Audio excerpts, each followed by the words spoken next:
when you played for the Pelicans, it was you, Rondo, and AD. Like, I really felt that y'all could go to the championship and win. I felt that y'all matched up.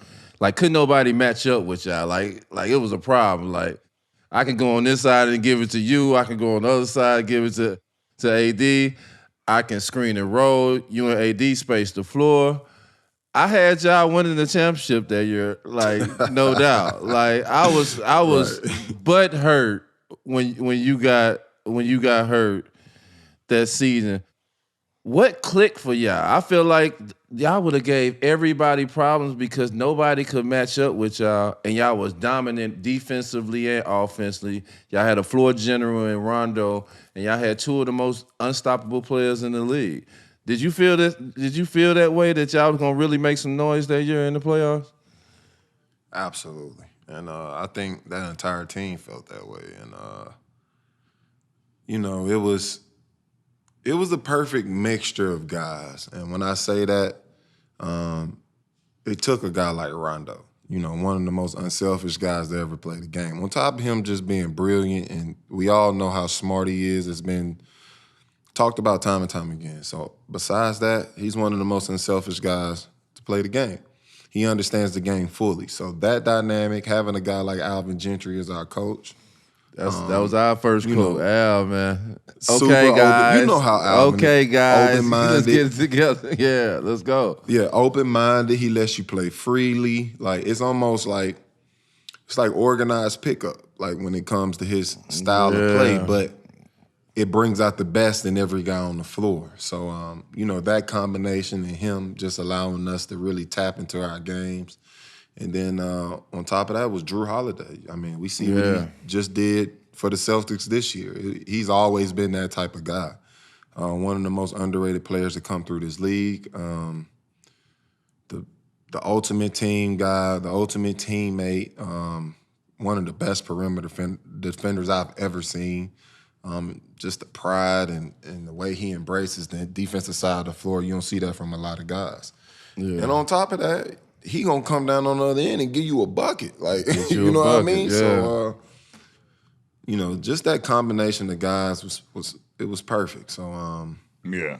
And then obviously AD being as, great as he is, and, I was in my moment as well. So, it was a perfect mixture of guys. It was just, it sucked that it was short-lived because I know every guy on that roster felt like we had something brewing. You know what I'm saying? Man, it was almost like we were like the bad news bears because it wasn't supposed to work. Like, I kind of got shipped off to kind of just, whatever, like do something with them. And we ended up creating a situation that was, possibly on the verge of being special. So I it was thought dope, y'all man. finna really shock the world, man, if y'all could have been healthy for the me playoffs, too. man. God, I was talking so much shit about y'all. Like, guys was like, no. I was like, boy, what they gonna do? They can't do nothing.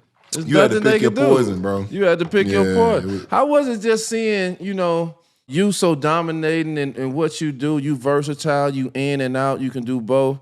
But just having another big man on the side of you that just as talented as you, do the same thing defensively, offensively. How was that to just have because usually when you're a good big man, you don't play with other good big men. You know what I'm saying? Right.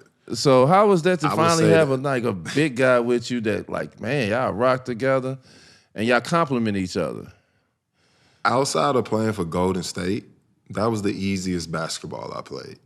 And it was always great to know I had another guy at the rim, another guy to have my, because being the big, you're the last line of defense. Like, if it gets past you, the team is fucked. Like, that's just how it goes. So, having that counterpart and that counterpartner that was, as versatile. Because on top of AD being a good big, like, he's kind of that, he's that unicorn of this era of, versatile bigs. Like, he was the first of that, that kind. Well, I would say Lamar.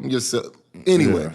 But for this generation, AD was that version of it. So, just the combination, it worked perfectly defensively.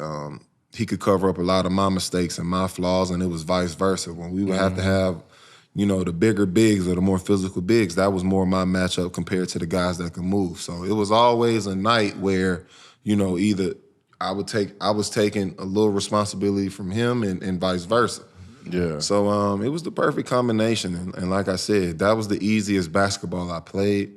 And shit, every night we knew the paint was on lock. Like, that was never our concern. We knew it was hard enough to deal with us individually. Like, us as teammates, we knew nobody could match up. It didn't matter who it was. It was like y'all was taking turns scoring 40. Like, tonight, I'm going to score 40, and tomorrow, you score 40. Like, that shit was crazy to me. That shit was crazy. You got a chance to play with Rondo twice. I went after they won a championship. I went to the Celtics. I was in the Celtics. I went through training camp with them and all this stuff. I wound up getting cut, but I was there for like 2 months, and I was calling my homeboys at the crib. Was like, Rondo is that dude. Like, I'm talking about, because I couldn't believe that he had so much control, and like how you see Paul Pierce, KG, and Ray Allen basically like follow him, like let him lead and all that. And usually you don't get that from veteran guys. So I'm calling back at the crib. It's like, bro, Rondo like CP them. Nah, he one of them, bro. They like, nah, Rondo ain't that good. But just speak on just like, man, just a basketball mind, how good of a dude Rondo is. Like, a lot of people don't know Rondo because Rondo like real closed off. You know what I'm saying? And he like us, like, where we come from, you don't do all that smiling and shit like that. Because when you smiling and doing all that, people will fuck with you. Like you weak. So we don't smile a lot and all this. Yeah, that's a sign of weakness. But just speak on how just Rondo is like a genius when it comes to basketball, a genius when it comes to leadership. I mean, how straightforward and just how much of a good dude he is overall. Man. Super good dude, first off, man. And he's an open door to anybody. When you're a young guy coming up, he's automatically taking you under his wing. You don't even have to ask. You don't have to, get like, hey, young fella, come with me. He's like that type of guy. So, and obviously he came from, underneath some guys that were about the same thing, the KGs, the Paul Pierces, the Ray Allens, guys like that, the Perks.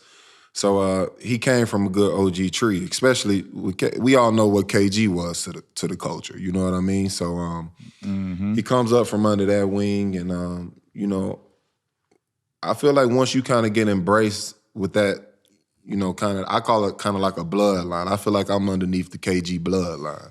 Yeah. And once you kind of blessed in, it's kind of your responsibility to hand it off to the next. You know what I mean? To share that love, to share that knowledge. And but as far as Rondo, he definitely kept the bloodline strong, and he's taken a lot of guys under his wings. And then when it just comes to the intelligence, and it's not a lot to it when it comes to learning the game. Sometimes it's just as simple as sitting your ass down and watching film. Yeah.